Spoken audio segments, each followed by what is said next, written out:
Y excelente.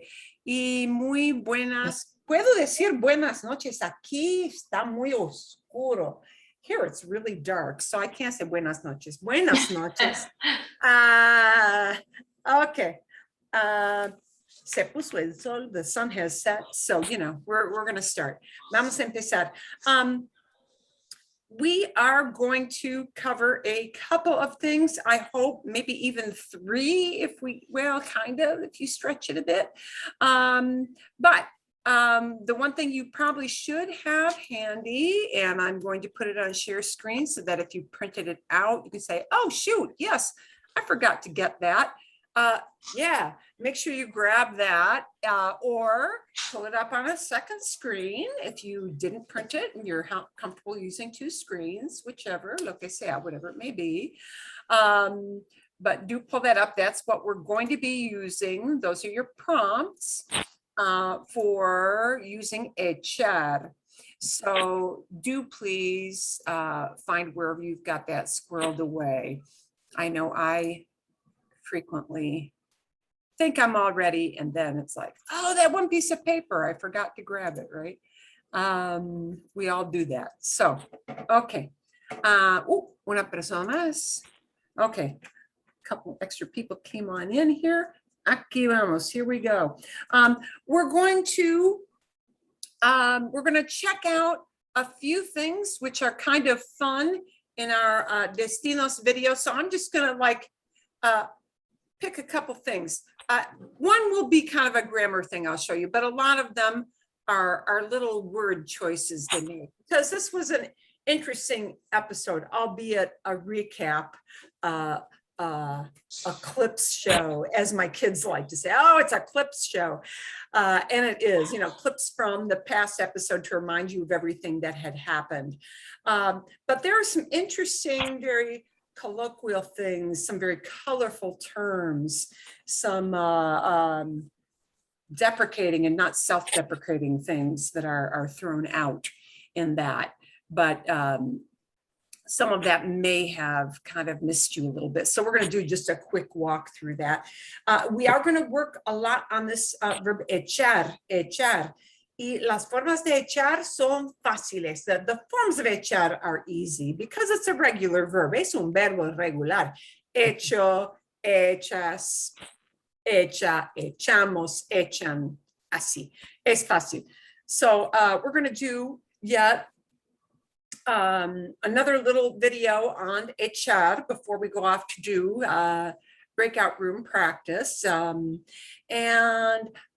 am going to show you, you know, you probably don't want to memorize every single use of echar, but there is one we kind of left out, I think on purpose, just because I felt overwhelming. And then I thought, oh no, this one is really, really common. So we're going to add one into the pot. And actually it's one that relates to the very last thing on your prompts page. So you'll see it in the video. You'll see it in the video. And Kathleen, it's going to have a pronoun that will make you say, oh my gosh, it's exactly the kind of thing I was talking about. Yes, it has a pronoun in it. So it's kind of, it's going to hit on, you know, it's going to hit on all that stuff. Echar, uses of echar. And, you know, I really love the verb echar. I really, really love it because for me, it creates a mental picture. Es quedar, for me, paints a mental, quedar paints for me, quedar, that old one, right, from last week. Quedar paints for me kind of a picture of couch potato, the quality of couched potato, yeah? Because all it talks about is something being around, you know? It's just this big blobby thing that's, this big blobby thing left over, that's quedar. And yeah, so I really love quedar, and I love echar because echar is throw, but you know, it even in these idiomatic things, I get like a visual picture of what that idiom means just from throw, even though it doesn't translate as throw. Okay, so all right, and I'll give you another list because some things are of course always more useful than others. We'll do our our breakout room stuff on echar.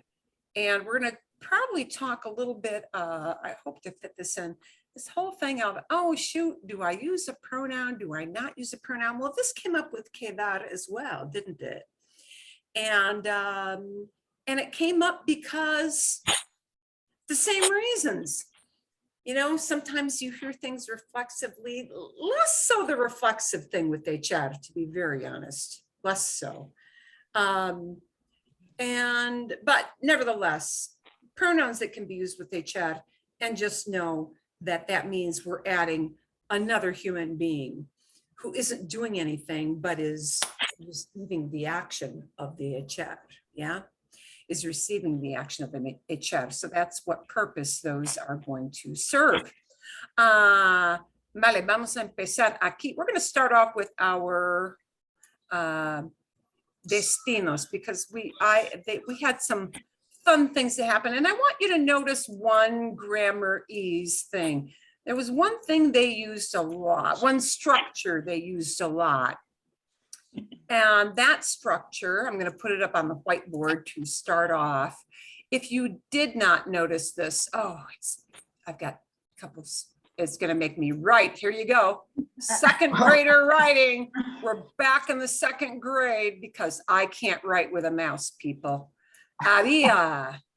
So, perdón, I would put my typing on, but it's giving me no bar with my, yeah. Abia plus participa pasado, PP. Wow, this is worse than second grader. It's more like kindergartner. So, okay. Abia plus a past participle. So remember that there are different ways of talking about the past. Okay, there's more than just imperfecto and pretérito. Yeah, and all these things carry nuances of how something happens in the past. So I would say don't let it get you hooked up or turned up over it. It's very, very good to make an effort on imperfecto versus pretérito. Vale la pena is really worth it because those two are very concretely used all the time. But besides those two past, we often have like present perfect. He viajado, I have traveled. I have traveled either indicates something that may happen again. I have done it maybe recently, maybe not so recently. I have done it. I may come back to it. You know, I have traveled. I have eaten. I he comido, pero quizás otra vez. I may eat again. Yeah. We got that. And that uses haber. And we also in this episode see a lot of not the present perfect, but the past perfect. So instead of he comido, it's había comido. That means we take haber. That's why I put it in the había form. We take haber and we put it into imperfecto. And we always do. You don't have to worry about pretérito or imperfecto. Haber always goes into imperfecto. Había comida. Había comido. He had eaten. Not he has eaten, but he had eaten. And this había with a past participle, which they use a bunch of times in this episode, in este episodio, it indicates, it takes that past activity and pushes it further into the past. It makes it like the oldest thing that happened that we're talking about, you know? Él había vivido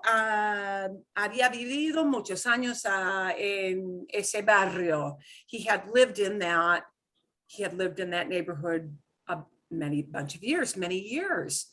Había vivido, he had, with a D, had lived.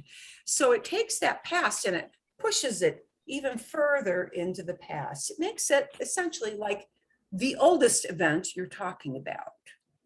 Okay, so that's all that is. And vale, fantástico. I'm going to get the share screen on for us here. There are some fun little footnotes we'll just highlight and talk about. and some things. Oh, and we're going to have a pronoun come up right away, Kathleen. Casi inmediatamente, almost immediately. Can everybody see Raquel? No. No. No? Okay, momentito.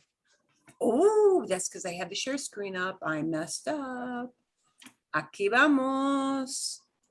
Ahora mejor, ¿no? Better. Ah. Excelente, excelente. Okay, they're going way back to her trip to Argentina. See, and I put the captions on so that we can find it because we won't play the whole episode. That'll be 27 minutes. Siento mucho la inconveniencia. I regret the inconvenience because there was a mess up with her reservation. Está bien, gracias. Okay, she's about to leave. Se me olvidaba. Se me olvidaba. Uh-oh, two pronouns. Se me olvidaba. This is an accidental expression, and people use this all the time. I'm going to tell you a couple of other things that do a se besides this. Se me olvidaba. Oh, olvidaba, you know that's a past. Olvidar, to forget. Bien? Olvidar, to forget. So se me olvidaba, I forgot. But when you say it as se me olvidaba, you are actually, get your mind wrapped around this, you are saying it was purely a coincidental oops. Oh, I went and forgot about this. You are when you use se me olvidaba, you are literally not taking responsibility for forgetting something. And I mean that. It means I forgot it, but I'm not some dullard, stupid person that I went and on purpose. Oh, it happened to me. Literally, se me olvidaba means it went and it forgot itself on me. It is absolving yourself from blame. This is like we have an English phrase that does that with a different verb that does not mean forget. It slipped my mind. My mind. And but what you really mean, the idea you're conveying with it slipped my mind is that you forgot something. But what you were trying to say with it slipped my mind was that, oh, I didn't mean to be so thoughtless as to, right? Yeah. Yeah. Okay. This se me construction is called sometimes an accidental event construction. It is called sometimes an unexpected events. I'm going to bring up to you two other verbs that work like this. And she just happened to put it in the past. Often it's in pretérito instead of imperfecto, but besides, usually how you hear this is se me olvidó. Oh, it just slipped my mind. So she's turning around to come back and fix her error. It's an error, but she doesn't want to say, I went and did this on purpose. This is the I didn't do it on purpose verb. Another verb that uses this is not just olvidar, but romper. Romper, to break. So why do they have this? They have this to say, I broke something accidentally. Literally, se me olvidó means I broke it, but I broke it as an accident. It literally is saying this thing went and it broke itself on me. It went and happened and oops, oops, okay? And there is a difference when people use romper to break something. Romper is very strong. Romper indicates intent. By God, I broke that plate and I was ticked off. I threw it. I meant to break that plate because I was ticked off. Rompí ese plato. I broke that plate and by God, I did it on purpose. And you keep that in mind. But most of us, when we break stuff, it's a flub. Yeah, it's an oops. So if it's an oops, if I didn't intend for this to happen, it's Se me rompió. It went and broke itself on me. Se me rompió. Ay, lo siento mucho. Se me rompió. It went and broke itself on me. Because if you say just rompí, I broke, you're kind of indicating that you meant for that to happen. It was your intention to break it all along. Okay, and usually when this happens, for most of us, it's an accident. And therefore it is phrased in most cases as se me rompió. Not rompí, I broke, but rompió. It went and broke itself on me. Se me rompió. Se me rompió, muy frecuente. You dropped something, you broke it, you didn't mean to. Se me olvidó. I forgot, but it slipped my mind. I didn't mean to forget. I was meaning to do that. Okay. And the third one, because there are a whole bunch of them that do this, but the third one that is really, really common. Se me ocurrió. Se me ocurrió. It occurred to me. You know, wow, I wasn't really thinking very hard about this, but now that you mention it, se me ocurrió. It just kind of, boom, hit me. Those are the three that we hear a lot in casual conversation. Se me ocurrió, it just occurred to me, wow. Se me olvidó, oh, I forgot. And se me rompió, wow, it went and it got broken, but gee, I didn't mean to, sorry about that. Okay, but it's never conjugated for the person who does the action. It's conjugated for a thing that was forgotten, a thing that just popped into your brain right now for ocurrió, a thing that got broken, rompió. Okay, so don't be surprised when you hear that. Bien, bien, bien. Y hablaron un poquito más. Oh, and now she's on her way to try to find la primera esposa, the first wife. He's talking to her. Soy de Los Ángeles. Es mi first visit. I've got a friend in Los Angeles. Doesn't every cab driver do that? Yeah.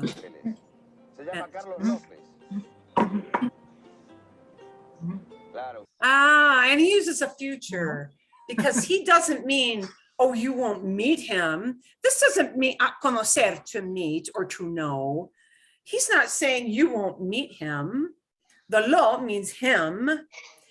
Claro, of course, of course, you probably don't know him. They use future. This is another one of those little examples. We've seen it before where they use futuro, future tense, conocerá. We build future on the whole verb, conocerá, to indicate probability. Oh, you probably don't know him. It must be you don't know him because Los Angeles is so big. Millones de personas, millions of people. Yeah. Okay. So that's what he's really saying. You probably don't know him. Eso es. Okay. Y hablaron. Oh, aquí. Oh, look at that little word, Mosa. This is something you hear a lot in Argentina, sometimes in Spain too. Why in those two places and not as much elsewhere? I don't know. Mosa, or the masculine verb mozo, is just a way of saying young person. It's kind of an endearing term. Literally, it means a young man or a young lady. It's a pretty common thing to hear in Argentina, which is where they are in this episodio. It's a pretty common thing to hear sometimes in some parts of Spain. In some parts of Spain, you call your waiter with that word mozo, because usually it's a young person waiting on the tables. Young man. So when he calls her Mosa, he's just saying, oh, young lady. He's being polite, but giving it a little endearing twist, okay? Vale, magnifico. And they're, bella moza, beautiful lady, yeah. Vivía en la calle Gorostiaga. Oh, he used to live. Yeah. Because it didn't end. You know, he doesn't know if he still lives there or not. Vivía. Oh, he lived on this street. The 900 block. Al 900, eso. Una casa blanca, muy linda casa. En la Muy calle linda Gorostiaga, casa. Gorostiaga. Número 900. 900. Pues muchas gracias, Por señor. nada. Hasta luego. Que le ¿eh? vaya bien, moza. Que le vaya bien, Mosa. Hope everything goes well for you, the young lady. So, you know, yeah. Aquí estamos. Here we are. A ver. Y bueno, llegó a la casa de el doctor de Arturo la primera vez. Sí. And notice she gives a polite command. Tome asiento. Take a seat. Tome asiento. See, bien. And notice how he tells her to come in. He doesn't say entrar, entre. He says pase. Pase. This is what people say when they want you to come in. Pase, come on in. See, pase. And then over that way, por allí, over there, through there. He's sending her through another door, por allí, up, that way, through there. Okay, ¿vale? Eso es. Y hablar un poquito más de la búsqueda there. You know, she's talking about how she's searching for this person. And he reveals, of course, who Ángel is, the long lost son is actually. Oh, and I want to show you, because this came up as well. Some verbs tend to be reflexive and not. Rosario no murió. Rosario did not die. Sometimes this verb is used as morirse. There is no difference in meaning between murió, she died, and se murió. Se murió does not mean that she offed herself. You know, reflexive, she did that to herself. Did she kill herself? Did she commit suicide? No. Morirse is more frequently, here they didn't do it, but very, very frequently it's used as se murió. And I cannot give you a reason why, it just is. So if you hear somebody saying, te echas un vistazo, they're just making it reflexive. There are some funny little, some regional quirks where sometimes a verb you don't think of as reflexive, somebody decides to use it that way because that's the way they do it in their area. Another verb I've heard used that way is desayunar. Desayunar, to eat breakfast. I never use that as me desayuno, but some people do. I can't tell you why. It's just a custom in their region. So once in a while, don't let that get you all tied up in a knot. If you hear something reflexive where you think, I don't think that is, it is probably just a regional use. You know, it's not a big deal. Just kind of take it. You know what murió means, somebody dying, and that's what it is. Here is one of our uses of Abia and a past participle. Ella creía, she thought, she believed, it was her belief, que Fernando había muerto. She thought all this time, years and years and years, that way back in the past, he had died. Not he has died, he had died. So to say had done it, we put in había, he had, with muerto, that past participle. And muerto never changes its form. It's always a past participle, in this case, muerto. And the thing that gets conjugated is the había. For tú, it would be habías. For él y a usted, it would again be había, because that imperfecto shares the yo in the third person singular. For nosotros, it would be habíamos. For ellos or ustedes, it would be habían with an N at the end.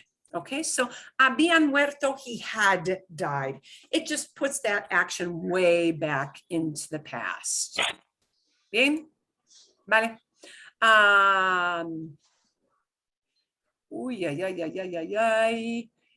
Oh, here's a pronoun. Arturo me llevó, and not me llevo. This is not a present. Llevó is a past. Llevar, remember, means to take somebody, like put them in your car and drive them somewhere. Llevar means to carry a thing to somebody else's house. Okay. Like you're bringing a platter of some kind of food to somebody. Llevar is even to give somebody a ride. So when she says Arturo me llevó al cementerio, she means Arturo took me to the cemetery. He probably drove me. Okay. And the me does not indicate who took. Llevó is matching up with Arturo. Okay. Lots of verbs will have these forms, right? We have a pronoun me, which doesn't match up with the conjugation.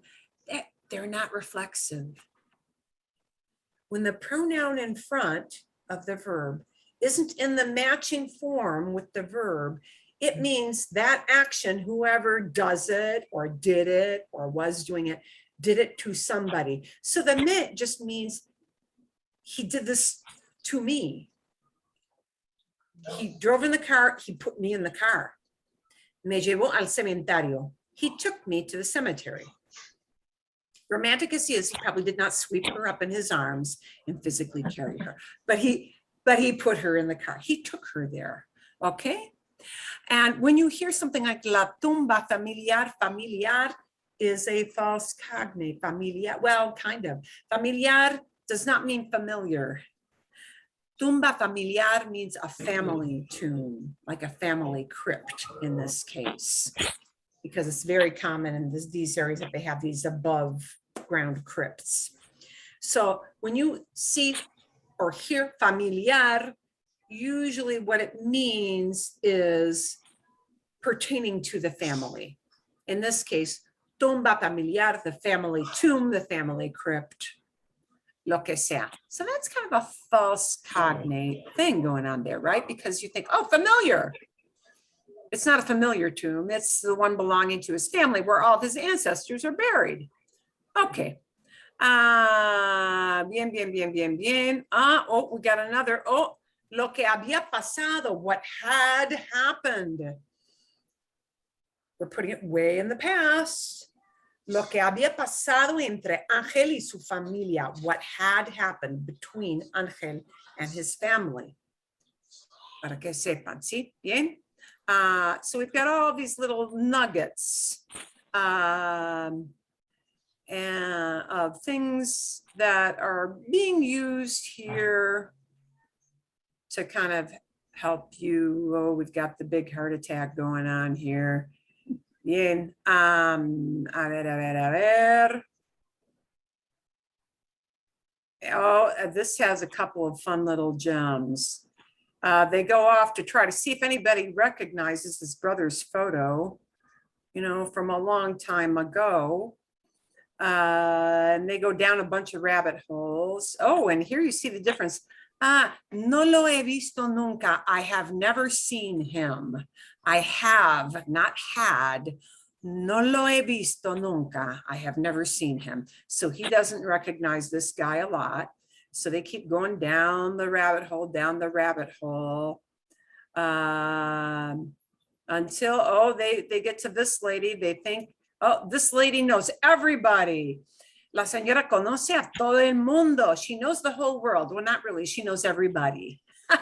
Remember that todo el mundo means everybody. I know it says all the world, but they mean everybody. I'm looking for my brother, and that he means, hey, I'm doing it right now. Okay. So estoy buscando a mi hermano, con el cual perdí contacto hace muchos años. with whom I lost contact many years ago. Hace muchos años just means many years ago. Hace muchos años, when we paired up with perdí, I lost touch. Makes it many years ago. They don't have a word ago in Spanish. Hace muchos años means many years ago. Oh, if he was such a good young man like you, a lo mejor, probably, yo lo tengo escondido. If he was such a nice looking young man like you, I'd probably have him hidden away. A lo mejor yo lo tengo escondido. Maybe I've got him under the counter here. She's making a friendly little joke. Bien? A ver, so they hide these little gems. They go looking for Hector, and they start first with Hector's house. Hector's wife is, well, we don't know what kind of stuff Doña Flores has put up with from Hector. Undoubtedly, Hector is a ne'er-do-well, as you can tell from his sauntering around the bar. What do they want him for? ¿Para qué? What do they want him for? Son amigos, doña Flora. They're friends. Didn't they look for him in the bar? That's where all Hector's friends find him. Yes. He's working at this hour. Fine. Then go look for him where he works, okay? She's being very sarcastic. Yeah, on the boat. So he's off and around the boat. She has some choice words for him later.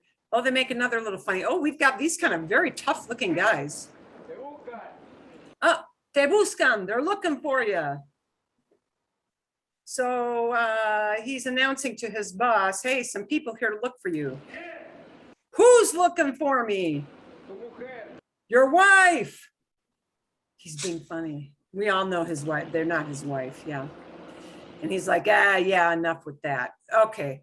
So they try to hide these little cutesy exchanges in there. A ver. Oh, aquí estamos en La Boca. When you hear about La Boca, this is a place that is actually a very famous neighborhood in Puerto Rico, La Boca. La Boca literally means mouth.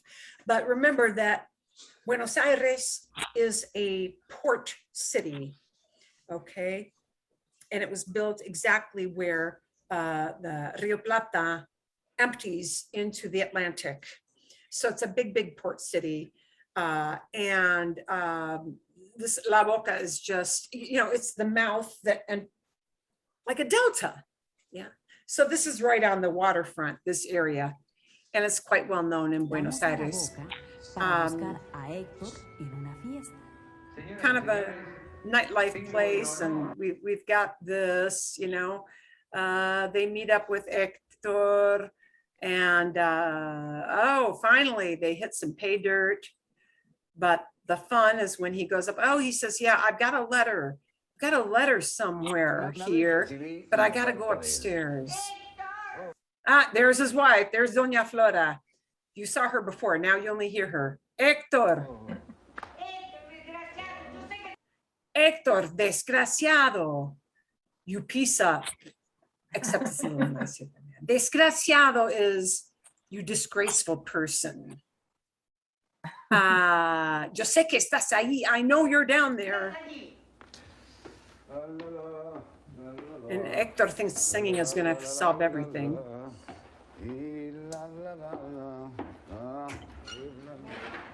Mentiroso, you liar. That's pretty strong. Yeah. Mentir is to lie. Mentiroso, you lying scumbag. I knew it. You know what time it is? ¿Sabes la hora que es? You know what time it is? Salí a oh, you left, you bum. Always the same. Salí atorrante, you bum. You just walked out. Always the same.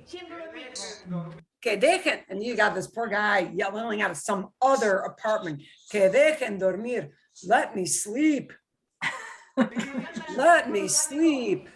¿Y ahora qué Yeah. hacemos? So you may have missed some of those little fun things here. But now you've got another Abia here. Oh, you've got quedarse. Se había quedado vivir en el extranjero. He wound up staying to live abroad. El extranjero always means abroad, not in the land of your birth. Someplace foreign is el extranjero. Bien? But se había quedado comes from quedarse. He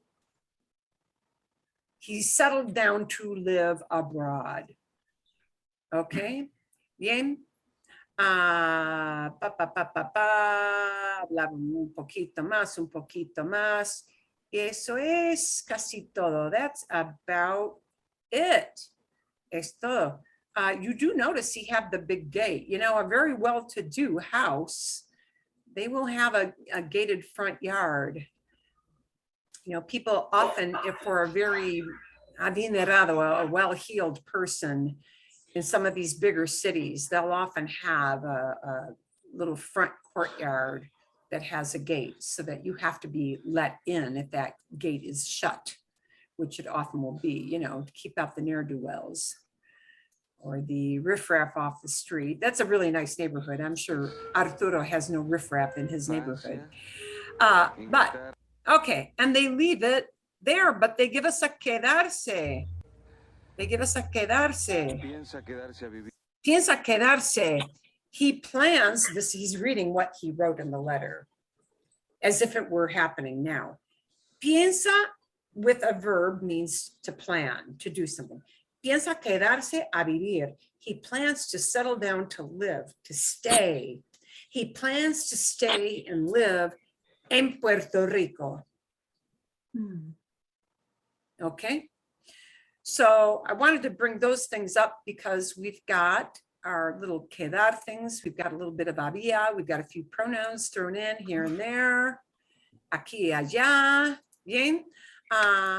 ¿Hay otras preguntas de esto? No. Any other questions you had on that episodio? Any odd questions? There are just some cute exchanges I could not resist there. That was a good review.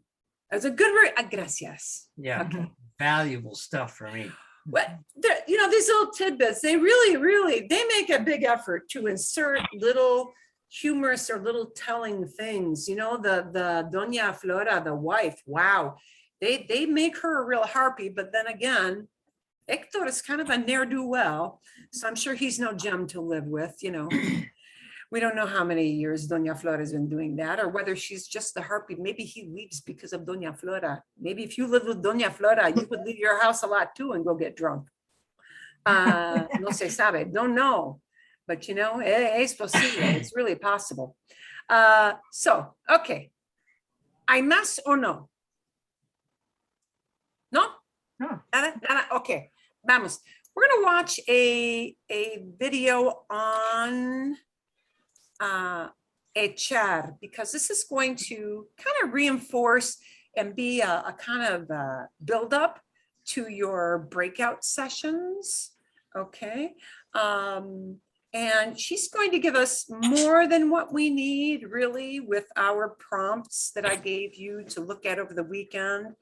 But I believe it's the first one she gives you is really important. These are really common uses. And by the way, remember the one they used where they said echar perros, like when somebody's flirting? Oh, yeah. Yeah, okay. There is one that is a little less, not necessarily, it can be flirting, but it can be just flattering as opposed to flirting. You may want to flatter just your boss. You may want to flatter the next door neighbor so that they do something nice for you. If you mean to flatter somebody instead of flat out flirting with them and trying to get them to go out on a date. Instead of echar perros, it's echar flores. You throw out flowers. And that's more generic, more generic. So just know one other phrase that we didn't really talk about last week is echar flores. Vamos a ver. And that, you know, you can really see that echar flores, if you want to flatter somebody, you know, I just picture people throwing out like little bridesmaids throwing flowers at the feet of the bride, you know. I mean, it's kind of like that, echar flores, except you're doing it to your neighbor because you want them to do you a favor, or, you know, along those lines. But this first use she's going to give you is And going to en el be video one that relates to number 10 on your prompt list. And it's actually very common. It's talking about what we do with food. Okay, so remember, echar is to throw.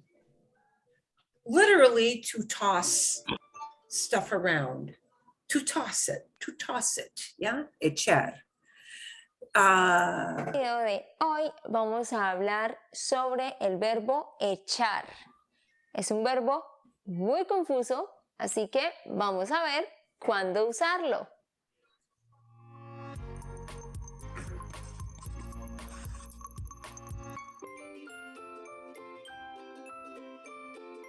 Vamos a ver 10 usos del verbo echar, así que And we pongan may shorten this down just a mucha bit, but atención. Número 1, echarle algo a otra cosa. and we've got a le attached to the end of that. It means you're adding something, an ingredient, to something else. Literally, you're throwing it in the pot, or throwing it in the cup, or throwing it on the dish. Literally, you are throwing it on because you're tossing on an extra ingredient. That's what you're doing. So echar is really more like the actual toss it. Hey, throw in it. Think of echarle algo. Algo is something, right? Echarle algo. Think of this as toss a bit of that in the pot. That's what this is about. It is literally toss it on. To add something. But we don't use, well, we might say toss it on, yeah? Toss another shrimp on the Barbie, throw another shrimp on the Barbie. Remember that old thing? Yeah. This is kind of like that, except we use it to put ingredients in, and it means to add or to, you know, sprinkle a few things on. On something else. O sea, por ejemplo, yo digo, por favor, no le eches azúcar a mi café. Please don't toss any sugar in my coffee. And notice the le eches is explained by a mi café. Le is not talking about me. Le is talking about my coffee. What is preceding the action of echar? The azúcar. A direct object is who or what receives the action. What's getting thrown? What's getting tossed in? Sugar. What am I tossing the sugar into? The coffee. And therefore, that mi café requires an indirect object pronoun. Throwing the thing, the what? The thing is azúcar, but it's throwing it into the coffee. So it's not necessarily me eches, it's le eches azúcar en a mi café. Don't toss any sugar in my coffee, literally. Yeah? And this is something we'll take a look at that at the end before you go off into breakout room. No le eches azúcar. And here she gives it as a command. So that's why it's not echas, it's eches. It's a command. Hey, don't do this. Don't put sugar on my coffee. Otro ejemplo. El pescado sabe mejor si le echas limón. Ah, the fish, and here, this is not the saber that means nose. There's another saber, and it means Taste. sabe mejor. It tastes better. The fish tastes better if you throw in a little bit of Lemon. lemon. And notice with these things, it's not like combining two big glops. You know, echar means you're throwing a small bit in. It's always used with you put a little bit of something in. Okay? It's never like this huge dump of some ingredient. It's you're tossing in a little bit. And that's why I say echar, you're throwing it in, throwing a handful. Yeah. So le echas limón. You throw lemon on it, and the le is talking about pescado. What are you throwing on it? Limón. Lemon juice. But what is receiving the limón? Your pescado, the little dead fishy on the plate, yeah?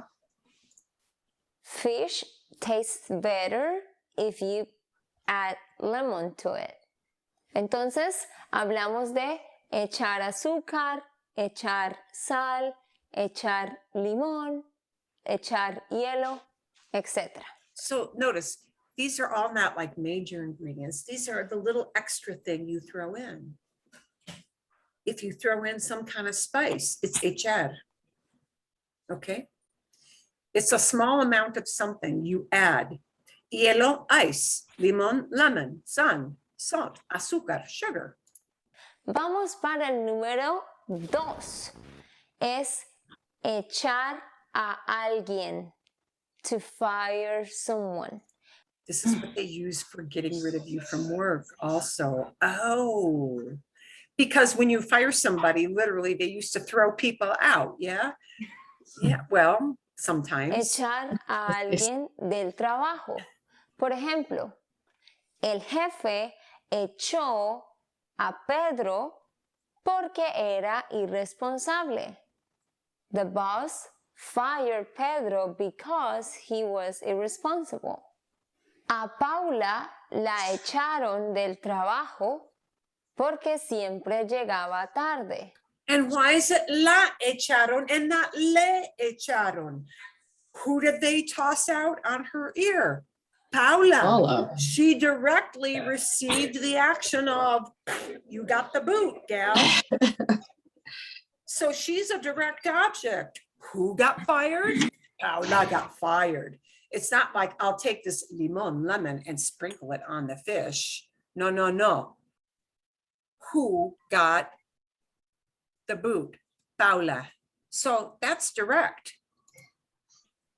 She always was Paula getting there late. was fired from work because she was always late. Así que sé puntual y responsable para que no te echen del trabajo. Número 3. También echar a alguien de un lugar. This is not exactly firing. This is more like literally throwing someone out. To expel someone from a place. To throw them out, to kick them out. They don't use the word kick. When you get kicked out of band, you get kicked off the team, you get kicked out of the party, you get kicked out. Okay? Es fuerte. This is Diferente al strong. trabajo. Por ejemplo, un niño, un estudiante, es muy grosero. Grosero, rude, obnoxious. Muy grosero. Entonces vamos a decir que a Camilo lo echaron del colegio por su mal comportamiento. They threw Camilo out. They kicked him out of school for his bad behavior. Okay. Camilo was expelled from school because of his bad behavior. We're going to see the other example here. Hipoteca y Felipe estaba peleando. Felipe was fighting en la discoteca. Y por eso, and because of that, and therefore, lo echaron. They kicked him out. Okay? They kicked him out. Okay. You're not going to use that tonight in your prompts, but it's kind of a fun thing to know. Echar piedras al río. And this is the literal throw. Throw something in the river, throw rocks in the river, throw trash in the basket. Yeah, that's literally echar. So, echa ese pan en la basura, ya no sirve. Throw this bread in the trash, it no longer serves. Well, we wouldn't say it no longer serves. We would say it's no good anymore. It's not good for anything. Yeah, it's stale. Ya no sirve. It's no good. Ya no, not anymore. Ya no, not anymore. No good anymore. It's not good for anything anymore. So we know it's stale, okay? So, recuerda siempre echar la basura en la caneca. Well, caneca is a trash receptacle. You know, this is the literal throw use, okay? And now we've got echar de menos, muy importante.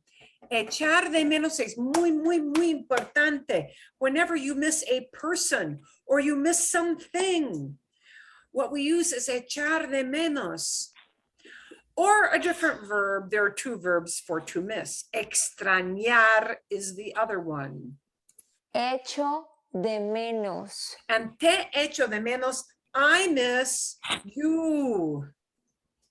So the you is te. Yeah. Te echo de menos. Who do I miss? I miss you. And that you is the word te. The te is receiving that sentiment of being missed. Te echo de menos. Eso es I miss you. ¿Vale? Así que no la olviden. Antes de seguir, te recuerdo que tenemos un PDF. Okay. There is a Sí. download. Okay. Así que to blame someone. And this is one you're going to see in your prompts. Echarle la culpa a alguien. And here it is echarle, not echar la. Yeah. Echar la culpa. What are you tossing over? I'm throwing the blame at you. La culpa is blame. Responsibility for something lousy. La culpa. We have the word culprit. Automatically dim. We have the word culprit, or someone is. Oh, I'm glad that I'm not. Or someone is culpable, okay? And our word culpable comes from that. No problem. But the thing that's being thrown is blame. And who you're blaming is there with echarle. Por ejemplo, yo digo, ¿por qué siempre me echas la culpa de todo lo malo que pasa? Why do you always blame me for the bad stuff that happens? ¿Por qué siempre me echas la culpa? Why do you always blame me? Okay, bien. A su here one. hermano. Juan rompió el vaso, and I would really say se le rompió el vaso, but you know, maybe she's blaming him. Pero, Número 7. perdón, rompió el vaso, pero le echó la culpa a su hermano. They blamed his brother.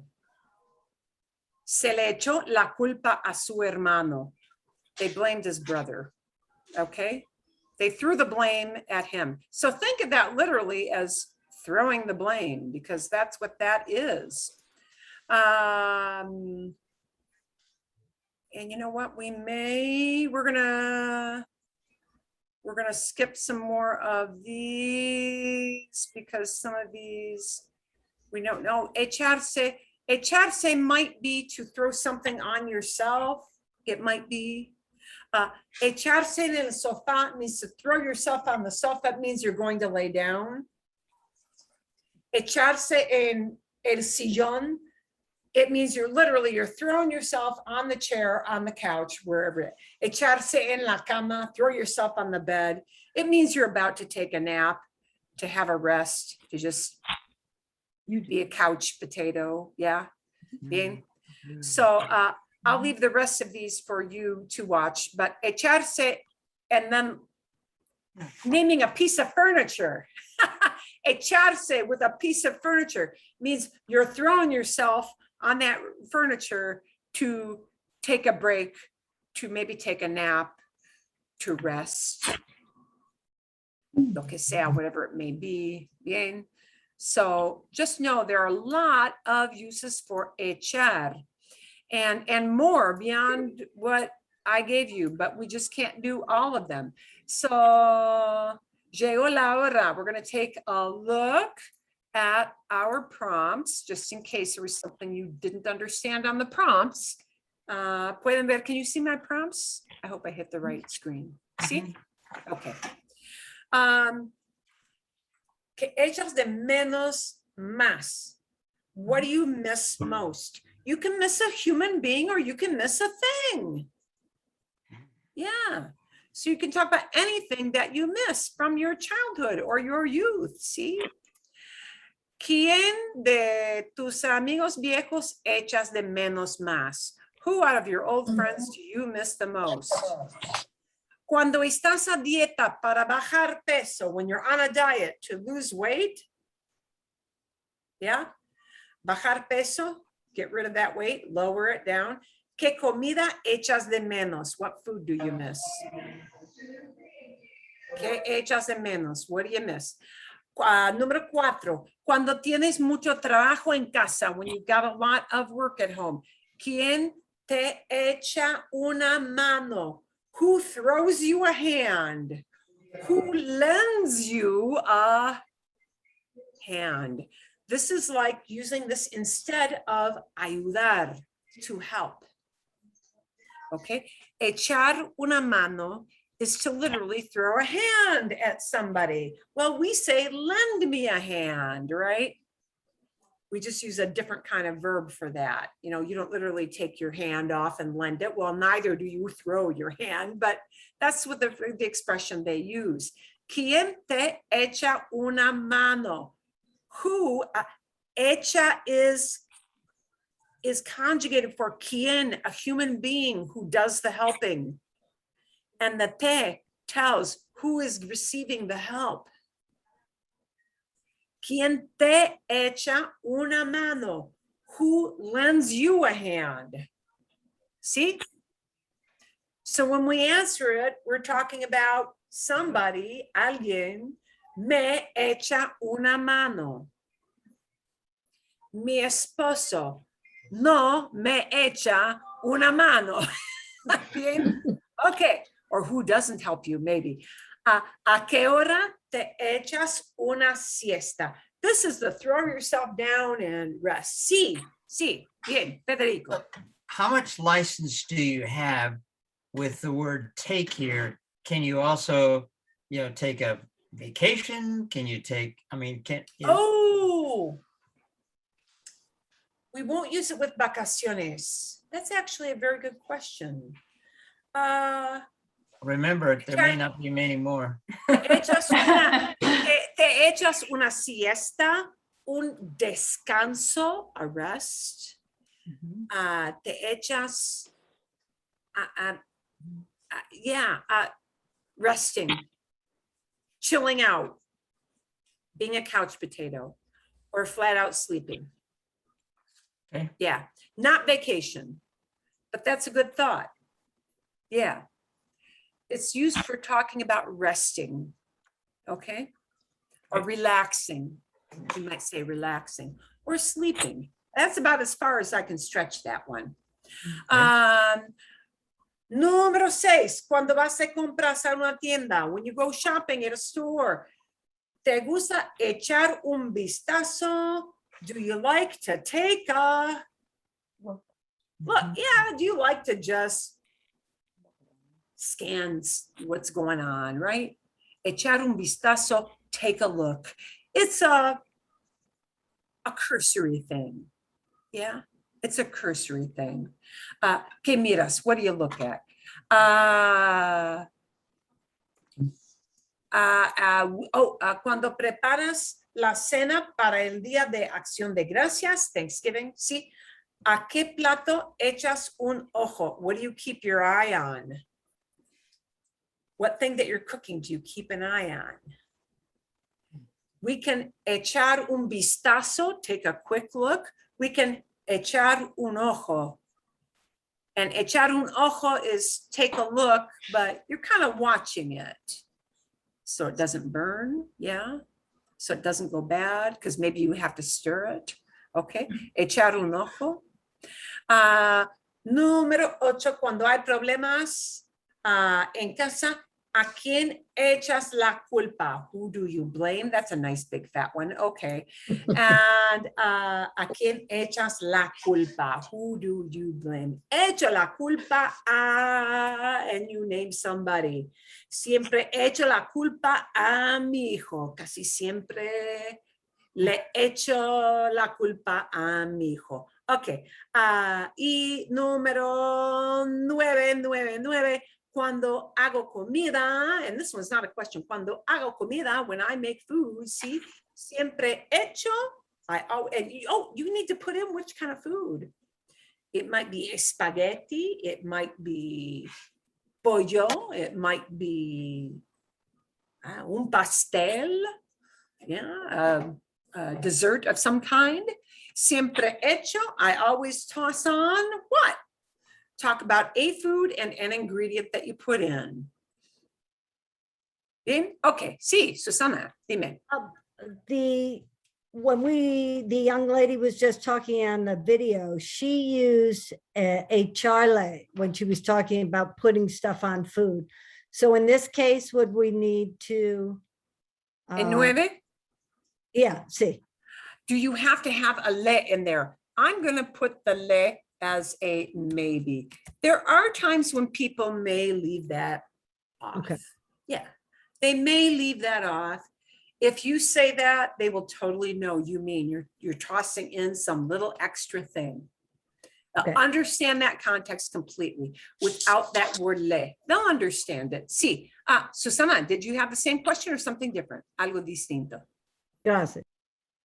Pregunta, por favor. Sí, dime. Número 3, ¿cómo se dice diet? Dieta. Dieta. Dieta. Diet. Dieta, gracias. Dieta, diet. Sí, exacto. Okay, ¿están listos? You ready to go off into? Sí. Sí. Practicar. Okay, bien. I think you're going to need a little bit of time for this, so I'm not going to skimp it. A ver. Automáticamente, ¿cuántos grupos? Quizás 4, quizás 4. A ver, sí, ok. Está bien. We're going to move. No, eso no. We're not going to move that. Okay.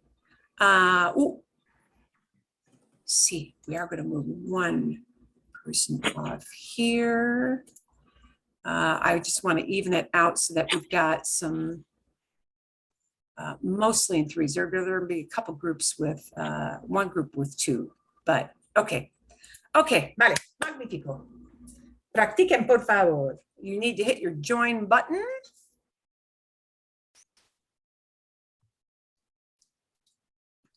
I need to hit my timer. Por lo menos 10 minutos.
We can ask her.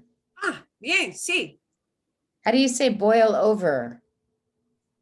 Oh, boil over. Give me the context use for sure so that I can. Well, we want to watch Ejo en ojo en el gra, en las patates, porque no debiera haber boil over.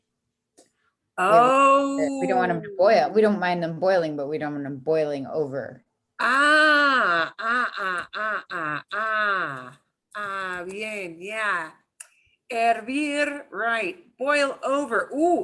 Derramarse. I'm going to put it in the. It is derramarse, okay. Derramarse, which literally is to spill, but in this case, because it's boiling, well, there are a couple of things you could use. I sometimes Derramarse or calentarse. You might hear calentarse also, but the derramar always has that idea of spilling over. Spilling over. Oh, that was Yeah. my question. I didn't hear the answer though. Yeah, spilling over. Derramarse is to spill over, and that because, you know, if you know está hirviendo, it is boiling, right?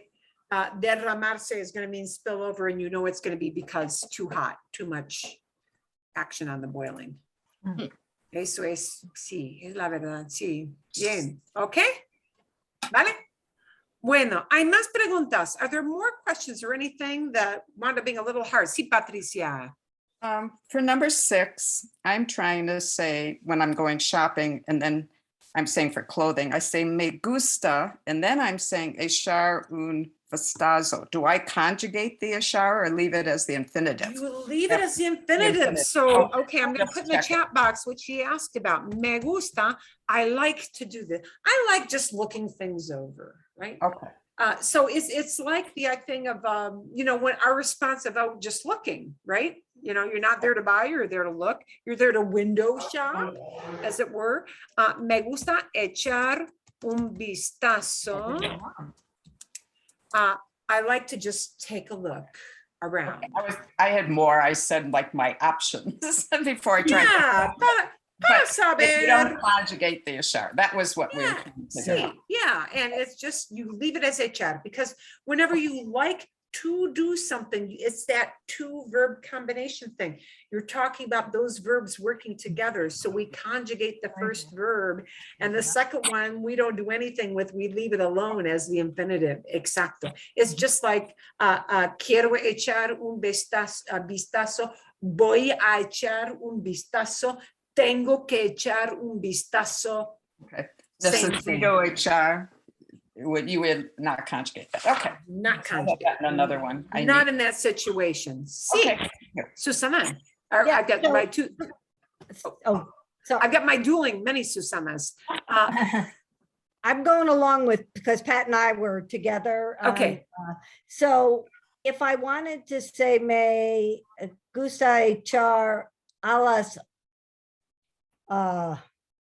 ollas, jewelry, would I say me gustan, because jewelry is? No. or- Okay, No? buena pregunta. No, because what you like is you like to look at it.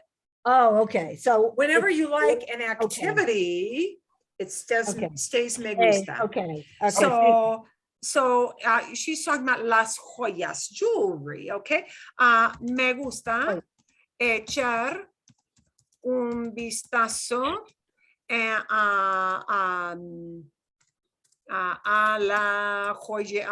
las joyas, right? That would be, there are different ways of saying it, but a las joyas. Joyas would be the jewelry, you know, the jewelry pieces, okay? Or joyería, jewelry, same thing. Joyería is more the general term, and that's a singular, but it's the same. But joyas, jewelry, pieces of jewelry. What you're looking at is, what do you like? You like looking around. Okay. And when you like an activity, it stays me gusta. Buena pregunta. Okay, If I could, Susana. just one more question. Sí. And it's the infamous article question.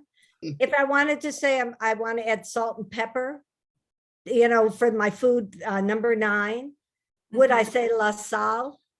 Or would I just say sal y pimiento? Generally la sal, but you know, that's one of those NBD, not big deal things. Okay. Okay. Don't worry about it. Okay. The important thing is to remember that thing of, you know, remember, oh, salt, that's what I'm throwing in. Oh, azúcar, sal, pimienta, yeah, right, or pimiento, pepper, chiles, you know, you're throwing in a few chiles, whatever it is that you're doing, yeah. Sí. Okay, thank you. Sorry, Okay. Susan, it's all No, you. no, está bien. Okay, all you, Susana. Okay, Susana. another question about 6. I had to look around at paragangas for bargains. Would por be more important or would para work there?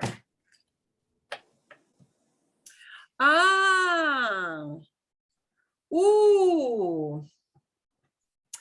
Para would be better there. So what she's talking about here is gangas. I'm putting it in the chat box.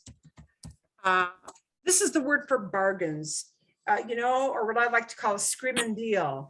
If it's a screaming deal, es una ganga. Yeah. Para would be better. Okay. Bien. ¿Qué más? One other question.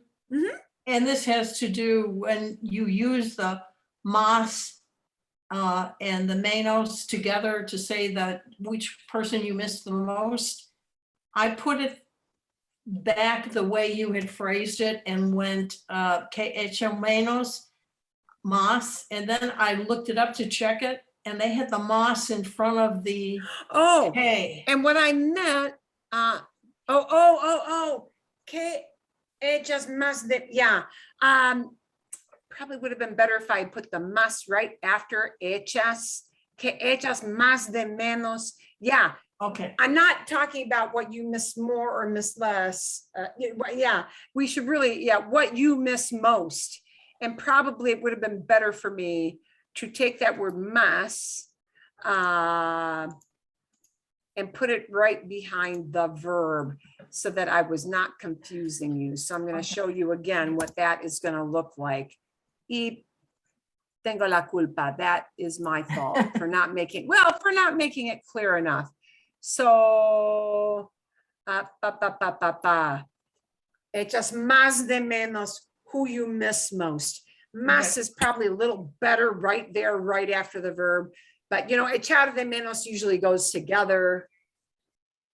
But yeah, más is probably better phrased right after the echas. So, yeah.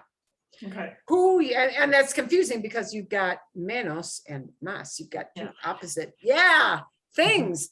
Echar de menos, you miss. I think I like the way you did it because I think it would have been confusing to have más right next to it. Yeah, whereas that's echas one of de the, menos. yeah. I probably shouldn't have even More had a than más less. in there. I should have left it alone. Out of your friends, who do you miss? Would have been better for me to not put in the word más at all. But, you know, there it is. Okay. Bien, buena pregunta. Sí, Juanita. On number 7, when you're saying what you have to keep an eye on, would it be en something like, you know, yo echo un ojo en Federico? Generally, So it's keep an eye on Fred, keep an eye on something. well, at least he's there. At least he's there. Or not. Often it's echar un ojo You're Okay. throwing an eye on something. Often it's the word yeah. Okay. Echar un ojo a las papas, al pavo, yeah, the turkey, al pastel, on the pie, because you don't want the pie to burn, you know, okay, lo que sea, whatever it may be. Bien? Okay. Okay. Bien, ¿algo más? Yeah, one quickie. Sí, dime. With reference to horas, to hours, I did, yes, it's a las dos, a las tres, a las, etc. But it is a la una. It is Exactly. a la una, even though it's uno. Well, it isn't uno, it is una. It is in this case una, if you're talking about time. If you're talking about time on a watch, it's a la una, at 1.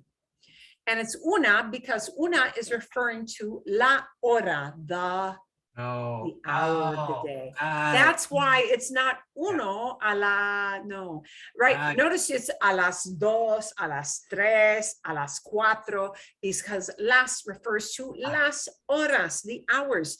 So when you go to talk about 1 o'clock, be that AM or PM, it's a la una, a la una. right. Exactly. Okay, yeah, Mm, okay. Bien. And Okay. it's a la una de la tarde? De la tarde, if it's PM, yes. If it's 1 AM, it's probably a la una de la madrugada. La madrugada is the wee hours. Okay, the wee hours when some people are really asleep. 1 o'clock till about 4 AM, maybe ish. They often use la de la madrugada because it means the wee hours of the morning. Most people are not up yet at 4. Well, okay, well, you know what I'm going to say? If they're out of the disco, they're only just winding it down at 4 o'clock. Sadly, I mean, that is, I have lived that life. I certainly don't now, but I remember those days. And yes, nobody goes out to go dancing until probably midnight is when that starts. You know, the places to go dance will open at midnight because well, you just started dinner at 10. Right. Right. So you eat, then you go out. And so you start dancing at midnight. You may finish at 2. You're not going to finish at 2. You know, I had to finish. We had a curfew when I was a student. We had a curfew and I did get back late and they locked the doors on me. That was not fun. Oh, And I got in, but man, I got called in the next day. What a terrible example. A terrible example. I am a terrible example. I've known all kinds of people from your university and they're not like you. So, but that was in the days when they were just starting to give up we're protecting you, dear young ladies. And, you know, I was used to staying out till whenever. So, okay. De la madrugada. Bien. Okay. I want to show you as a preview, because we'll really practice this next week. This topic of pronouns came up again. I'm gonna show you the site. I'm gonna give you a link to in the email. Oh, perdón, that's not what I wanted to do. Ay, ¿qué pasó? Let's try this one. Una vez más. Una vez más. Uy, ¿dónde está? Está aquí. Wow, it's shifting around. You're gonna get a link to this webpage. And I want you to see this first because I want you to know, don't do everything on this page because you'd be going a really long time. You know, you've already got the destinos, the next recap thing to watch, and that's long enough. So what I want you to look at is going to talk about verbos como gustar, verbs like gustar. Okay. But it's going to give you prompts, like possible answers. So it'll be like multiple choice kind of answers for the most part. And there are going to be a couple of verbs in there that they're going to use that you may not be familiar with. So I've got to take a look at it again because I got to make sure it's more than just the one. If it's more than one, but this is going to employ a lot of those metenos, but then that troublesome le and les. It's troublesome le and les. Okay. And I want you to look at introduction, and even more verbs. And I think that will be enough, just those first 2. If you get super ambitious and you have lots of time, you may want to look at tres extra práctica, extra practice, maybe. Do not go beyond that, or you're going to go way down the rabbit hole, and this is going to take hours and hours and hours and hours. Okay, so the first 2, the introducción and the even more verbs, because look, you get 24 questions, 21, but that's kind of a lot of questions. 21 and 24. That's going to take a while. The nice thing about that is when you go in and you answer something and you get it wrong, it's going to come back at the end of the drill and revisit the stuff you get wrong for you to go and make nice with it, fix it. Okay, see? So it'll do that, and it's going to revisit this idea of pronouns. So I'm going to say, just as an introduction, we have many disturbing and difficult pronouns. Oh no, I do not want this. Oh my gosh, Dios mío. Let's try this una vez más, one more time. Let's try this una vez más. I want share screen. I want true whiteboard. Oh, it will not let me. Para qué? Para qué? Okay, we're gonna put the chat back. Oh, I need to get rid of it. Maybe, quizás. Now I bet it will let me. No. Oh, come on, vamos. Yes, por fin, finally. Okay, it had to think a couple times. Okay, here's what I'm gonna put in. We've got direct objects, we've got, and these are for the pronouns, right? We've got indirect objects for the pronouns, and we've got reflexive. Here's the thing to remember that is going to make your life so much easier, is that me, te, and nos is the same across the board for all these categories. So when you're using me, te, or nos, you don't need to think about, is it direct, is it indirect? Don't worry about it. 3 things, half the pronouns on that list are automatically off the plate.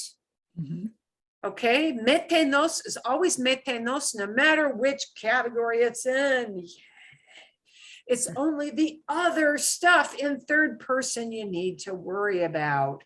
All right. So, and the maybe most worrisome one is that direct objects could be lo or la for one thing, or los or las for multiple things. Indirect objects only get these 2, le or les, no gender.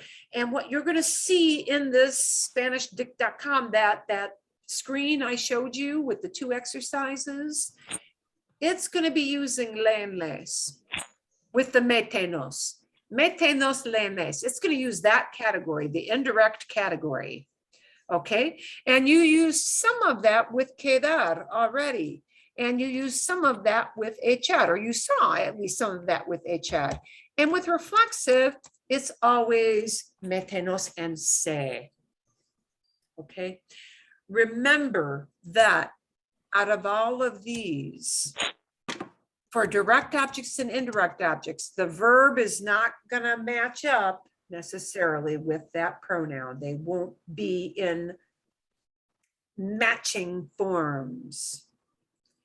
The one that does have to be in matching forms is the reflexive. Me has to be paired up with a yo verb, right? It has to, right? Se has to be with a third person verb, whether that's singular or plural doesn't matter with reflexive, okay? Te has to match up with a tu verb. So this is the one where things have to play nice and match each other. Nos has to be with a nosotros verb. That thing of the verbs matching up is not going to happen in these 2 categories, because you see something, you call somebody, you're looking for somebody. That's direct. Okay. But indirect, I'm paying a bill to the bank, right? Indirect, we're buying a gift for our grandkids. The indirect tells who gets the direct object, okay? And that little group of that little automated page that I showed you is mainly going to use these indirects. Metenos And then you'll see possibly some le and les thrown in there. I think they try to go heavier on the metenos, but these are going to be indirect objects. And that means the me is not going to match up with a yo verb. Okay. It's going to be something is pleasing to me. Okay. Something is convenient for me. Something is well suited to me. Something bothers me. Okay, they're going to show you mainly things that have indirect object pronouns. That makes sense? See? Claro? Bien? Okay, so they'll give you just lots of situational, contextual examples. And we'll come back and see what kind of questions you found hard from that, what kind of questions you have from that, and we'll give you destinos, and we're going to throw that into the mix, because these pronouns they came into play with echar a little bit. They came into play with quedar, for sure. You know, we have food left over. He is all out of milk. He's all out of beer. Whatever, right? And those were much more indirectos, lots of indirects. Bien? Vale, okay, because it always does you the most good to see these things in the context in which they are used, and then come back with your questions. Bien? Magnifico. We got another clip show for destinos, and they'll be starting to tie a lot of ends together. It'll be the most recent stuff, and that'll be the end of that. Okay. And